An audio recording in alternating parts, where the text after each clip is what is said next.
Ficha, cuéntame un mito de atención prehospitalaria que tus estudiantes todavía creas que es verdad. He escuchado hasta ahora uno de los grandes mitos en que una emergencia, una evacuación aeromédica, un desastre, si el paciente está muerto, tiene que salir con los pies por delante. ¿Por qué? No sé, eso he escuchado. O sea, que Eso les enseño. si sale con la cabeza adelante está vivo. Y si sale con los pies por atrás, Está muerto. Y si un vivo sale con los pies adelante, le matamos. Creo que sí. ¿Qué tienes ahí? Cuéntame. Aquí está para que podamos conversar sobre un mito de atención prehospitalaria. Cánula nasofaringea. Si es que... Ponle play al video.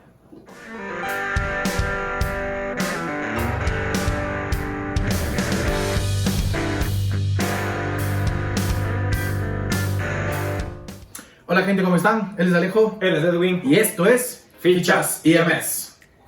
En el video del día de hoy vamos a derrumbar uno de los grandes mitos relacionados a la cánula nasofaringea.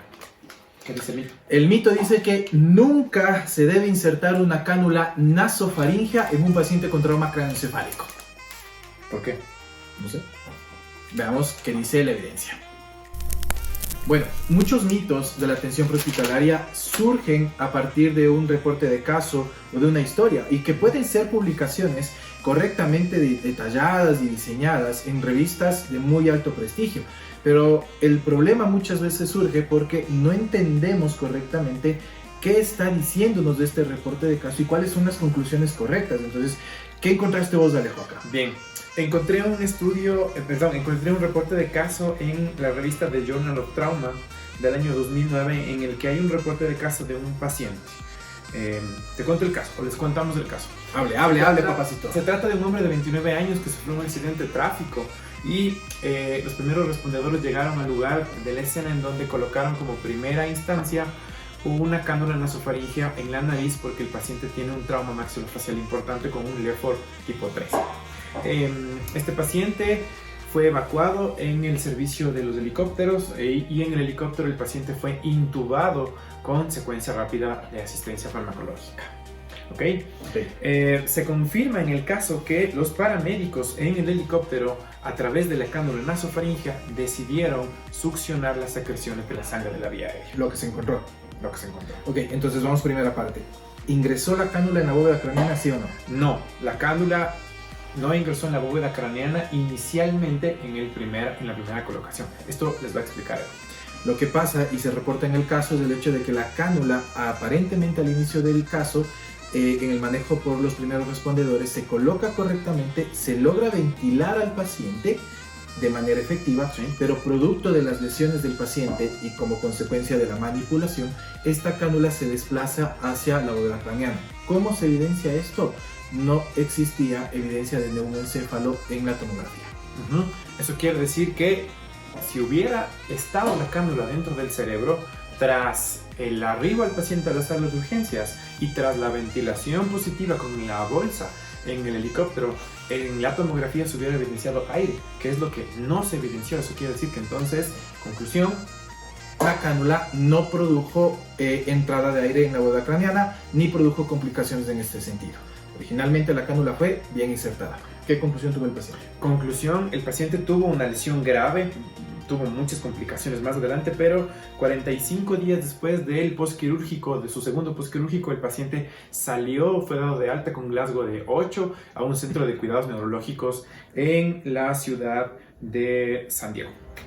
Ok, ¿qué podríamos entonces nosotros decir con respecto a este reporte del caso? Okay. La cánula efectivamente puede ingresar a la bóveda craneana. Sí, si es que las lesiones son tan graves que va a permitir el desplazamiento hacia la bóveda craneana, esto va a ser perfectamente factible. Pero, ¿qué otra cosa tenemos como evidencia?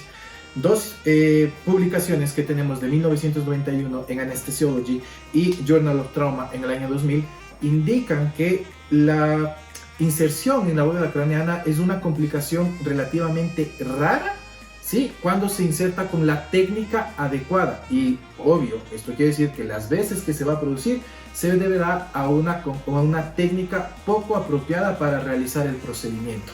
o a una complicación propia del caso del paciente, como este paciente que estamos viendo ahorita. Exactamente, tuvo un trauma facial múltiple en el cual los proveedores de la primera escena no pudieron abordar de otra forma la vía aérea, sino que la forma básica, que es colocar una cánula nasofaríngea. Eso dice la evidencia.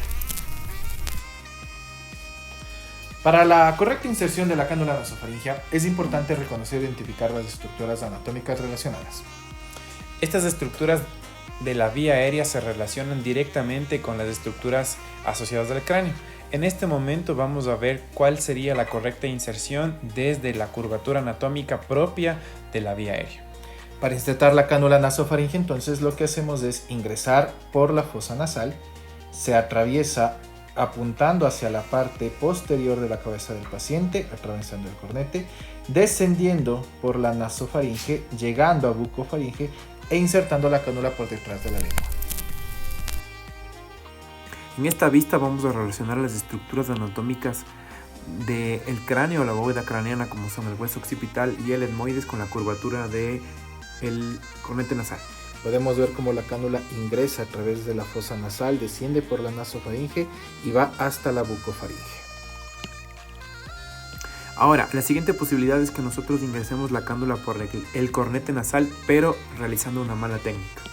En este caso, lo que vamos a ver en esta imagen es si es que se apunta hacia arriba, hacia el cerebro, hacia la región frontal, la cánula va a chocar contra los huesos, ¿sí? Primero los huesos de la nariz, ¿sí?, que soportan la estructura nasal. Después van a chocar contra los huesos de la base del cráneo, los propios que se pueden ver. Y después vamos a tener la inserción de la cánula en la bóveda craneana, que puede llegar a afectar al cerebro. Pero como hemos visto, esto es una posibilidad sumamente rara y netamente debido a un problema de falla en la técnica de inserción. Ok, continuando entonces. Hay que ver otro artículo publicado. En una revisión que se publicó en The British Medical Journal en el año 2005, se habla sobre los mitos y los hechos del uso de una cánula nasofaríngea. ¿Y cuál es la primera conclusión de esta publicación? Este artículo concluye que la cánula nasofaríngea es súper fácil de usar, es menos común que usar una cánula orofaríngea, pero es mucho más efectiva. Y tiene ventajas por encima de la orofaríngea. Tiene ventajas. Hasta. La segunda conclusión habla sobre los métodos de medición. Nos dice que medir la cánula nasofaríngea utilizando el dedo meñique o el diámetro de la narina del paciente no es efectivo y es una práctica que debe ser abandonada, desestimada. Lo importante a tener en cuenta en la cánula nasofaríngea es el largo. Entonces, las técnicas de medición que se basan en determinar desde el tamaño, desde la narina hasta el lóbulo de la oreja, son mucho más adecuados. Y se debe tomar en cuenta que el tamaño también está en relación con el peso del paciente, que se hace en referencia al largo también, pero siempre tomando en cuenta esta situación para poder medir correctamente la cánula. De forma estándar, entonces, en la media en mujeres necesitan una cánula número 6. Y en forma estándar, en la media entre los hombres necesitan una cánula 7. Perfecto. Ya está. Dale la última. Bien, la última conclusión es la derivación del mito, ¿sí? En que la cánula nasofaríngea, al ser fácil de usar, menos común, sí puede producir complicaciones en la fractura de base de cráneo, como en el reporte caso. Que ya lo vimos. Que ya lo vimos, obviamente, pero que es mucho más fácil usar la cánula, pero sí puede producir estas complicaciones que pueden entrar o tocar, básicamente tocar el cerebro. Entonces, aquí algo importante que debemos de entender es que muchas veces tenemos miedo de usar una cánula nasofaríngea por la sospecha de lesión de base de cráneo, pero no es en sí este el problema. Si es que necesitamos manejar la vía aérea, se debe dar prioridad a la inserción de la cánula si es que no tengo otra alternativa, y esto se evita o se evitan las complicaciones insertando con la técnica adecuada, como ya vimos antes. Hemos ¿Listo? derivado el mito de la cánula nasofaríngea. Úsenla. Esa sería la situación. ¿Listo? Listo. Bueno, gente, creo que este video ha resultado súper efectivo para conversar sobre este mito de la tensión prehospitalaria. Y ahora queremos hacerles la invitación a que ustedes coloquen ahí en la caja de comentarios cualquier otro mito que ustedes hayan escuchado, y nosotros vamos a buscar la evidencia necesaria como para poderlo desmitificar o de plano decir, bueno, sí ha sido, sí ha sido. Entonces, O ponerle como conclusiones. exactamente, así es que ayúdennos a empezar a profesionalizar mucho más la atención prehospitalaria, a que sea más basada en evidencia y menos en vehemencia. y veamos qué dice la ciencia. Y menos en experiencia También. ¿sí? Así es que cualquier cosa que tengas dudas con respecto a los mitos, inunda la bandeja de comentarios aquí abajo con los mitos más comunes o más raros que nunca habíamos escuchado, los vamos a revisar en la evidencia. Y entonces eso es todo por el video de hoy. Preguntas, dudas, quejidos, olvidos, lamentos, comentarios, llantos, lloros, como siempre también los pones ahí abajo. Y ahora, di lo tuyo. Manden a las casas. Esto fue todo con el video de los mitos. Tranquilos. ¡Corte!